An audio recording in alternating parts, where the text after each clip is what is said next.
Hi everyone, in front of me I've got HUAWEI P50 Pro, and let me share with you how to enable the demo mode on this device.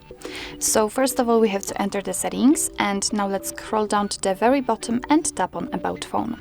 Here we have to find the build number, which will allow us to turn on the developer options, so keep tapping on it until you will see that you're in the developer mode. Now we can go back and find the system and updates. They should be right above the About Phone, and as you can see here we've got the developer options, so let's enter. All we have to do right now is to scroll down to find the demo mode option, so let's tap on it. And here we've got two different options. So first of all we can turn on the demo mode without showing it just by tapping on the switcher, and as you can see actually nothing happened, but it is turned on, and we can show the changes and just by tapping on the switcher here.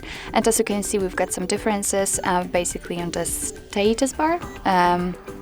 And here we've got the icons which are right now in the full state, and not all of them are displayed. Of course you can hide the demo mode just by tapping on the switcher again and turn it off completely here. So actually this is it. This is how to enable the demo mode in your HUAWEI P50 Pro. Thank you so much for watching. I hope that this video was helpful, and if it was, please hit the subscribe button and leave the thumbs up.